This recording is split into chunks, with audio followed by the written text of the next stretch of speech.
There are books you read, and then there are books you experience.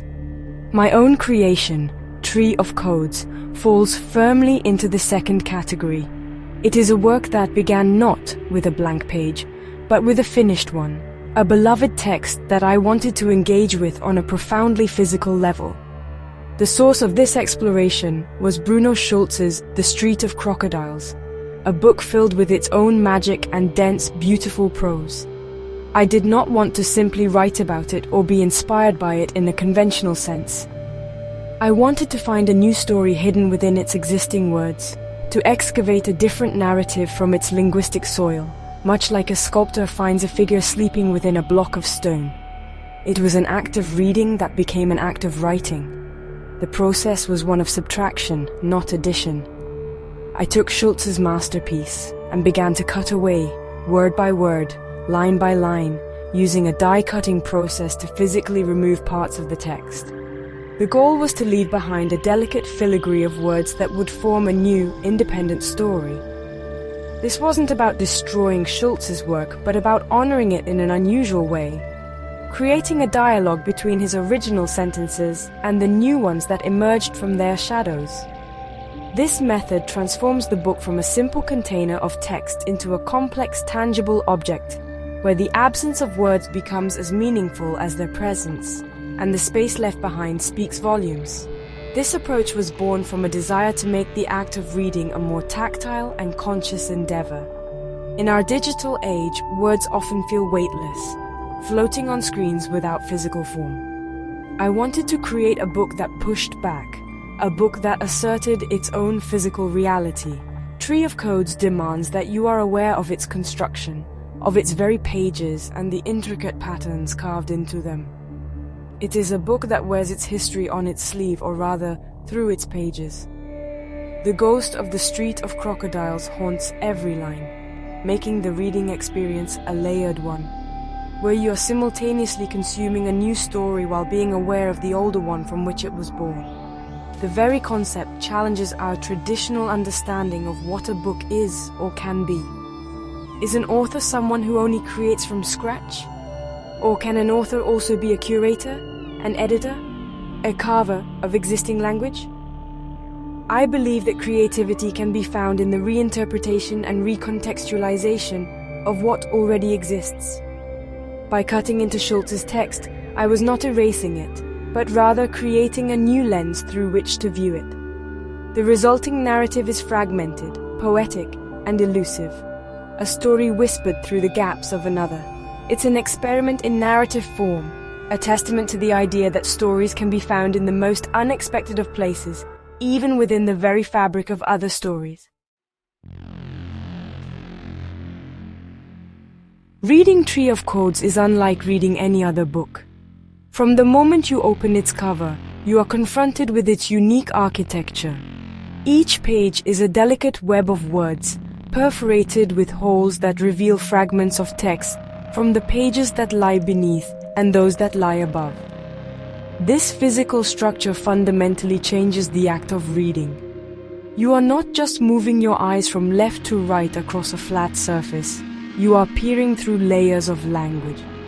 Words from the next page might intrude upon the current one, creating unexpected juxtapositions and new meanings that exist only in that fleeting three-dimensional glance. It is a slow, deliberate process that forces you to engage with each word individually. This visual complexity makes the reading experience an active, almost physical journey. You have to navigate the gaps, to consciously focus on the intended line while being aware of the echoes of words shimmering through from other parts of the book. It's a challenge to the passive consumption of text. Your brain must work harder to piece together the narrative, to fill in the blanks not just with imagination, but by physically looking through the page. The empty spaces, the voids where Schulz's words once were, become a part of the story itself. They represent silence, memory, and the things left unsaid, giving the text a profound sense of fragility and impermanence.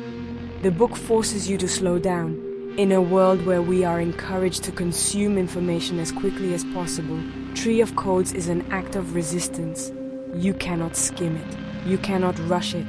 Each page must be turned with care, and each phrase must be considered in relation to the visual field around it. This slowing of pace allows for a deeper, more meditative engagement with the language. The words that remain are imbued with a greater weight and significance precisely because they are surrounded by so much absence. They feel chosen, essential, like the last survivors of a forgotten world, each one carrying the resonance of what has been lost. Ultimately, this format transforms the reader into a co-creator of meaning. The way your eye moves across the page, the connections you make between the visible fragments, the story you piece together, it's a uniquely personal experience. Two people reading the same page might notice different overlapping words, creating slightly different poetic resonances. The book is not a static object delivering a fixed message. It is a dynamic field of possibilities. It celebrates the idea that reading is not just about decoding an author's intent, but about the beautiful, unpredictable alchemy that happens when a reader's mind meets the written word, in this case, through a beautifully complicated and tangible medium. The story that emerges from the carved pages of Tree of Codes is not a conventional one with a clear plot, character development, and resolution. Instead, it is a deeply atmospheric and emotional tapestry woven from fragments of language.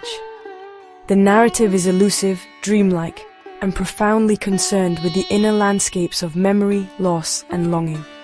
It follows a character who seems to be navigating a world that is both familiar and strange, a world defined by absences and echoes.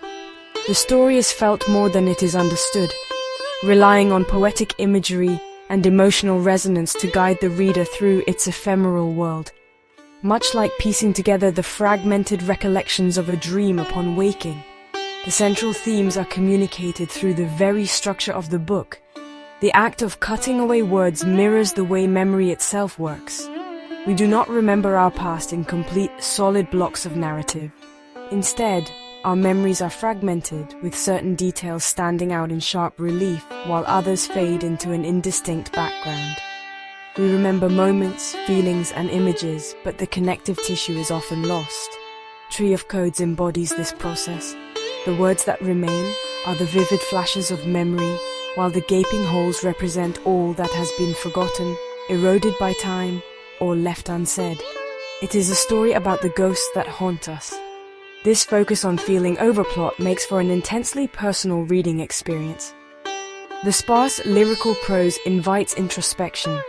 The reader is given just enough to evoke a mood or a sensation, and their own experiences and emotions are drawn into the empty spaces to complete the picture. The book becomes a mirror, reflecting the reader's own feelings about love, family, and the passage of time. It doesn't tell you what to think, it creates a space for you to feel. The narrative voice is vulnerable and searching, grappling with the weight of existence and the persistent presence of the past in the present moment, a universal human experience. The dreamlike quality of the text is intentional. It seeks to capture the logic of dreams, where events are connected not by cause and effect, but by emotional or symbolic association. Reading the book feels like drifting through someone else's consciousness, catching glimpses of their deepest thoughts and fears. The language is simple, yet it carries a profound emotional weight. Phrases like "he was a man who was always beginning" or "we are a house of echoes" resonate long after the book is closed. It is a testament to the power of suggestion and the ability of a few carefully chosen words to create a rich and immersive emotional world, proving that a story's strength doesn't always lie in its plot. Upon its release, Tree of Codes sparked a fascinating debate within the literary world, dividing critics and readers alike. For some, the book was seen as little more than a clever gimmick, an overly elaborate art project that prioritized its novel form over narrative substance. These critics argued that the die-cutting technique was a stunt, a way to generate buzz that ultimately detracted from the reading experience rather than enhancing it. They questioned whether a story created by subtraction could ever possess the depth and coherence of one built from scratch, viewing it as a novelty item destined for the coffee table rather than the bookshelf of a serious reader. It's a valid concern about the line between innovation and ostentation. However, a great many others championed the book as a groundbreaking work of art, a brilliant fusion of literature and sculpture. For these supporters, the physical form was not a gimmick, but an essential and inseparable part of the book's meaning. They saw it as a profound commentary on the nature of memory, storytelling, and the act of reading itself. They argued that Tree of Codes was a powerful statement in an increasingly digital world, a celebration of the book as a physical, tactile object with its own unique beauty and presence. In their view, the project was a brave and successful experiment that pushed the boundaries of what a novel could be, creating an unforgettable experience. It is important to note that Tree of Codes is a very short read in terms of word count. One can get through the entire text in under an hour, but to measure it by reading time is to miss the point entirely. The value of this book lies not in the duration of the narrative, but in the depth of the experience. It is designed to be contemplated, to be revisited, to be held and looked through as much as it is to be read. It is an object of meditation. The lingering emotional impact and the intellectual questions it raises about authorship and art are where its true richness is found, far beyond the simple act of processing the words on the page. So who is this book for? It is for the adventurous reader, the one who is open to new forms of storytelling and is not afraid of ambiguity. It is for the lover of poetry, who understands that meaning can be found in suggestion and rhythm as much as in explicit prose. It is for the artist, the designer, and anyone who appreciates the beauty of physical objects and the craft that goes into making them. It may not satisfy those who seek a strong, linear plot, but for those who are willing to immerse themselves in a unique sensory and emotional journey, Tree of Codes offers a reading experience that is truly unlike any other, a quiet and beautiful puzzle for the heart and mind.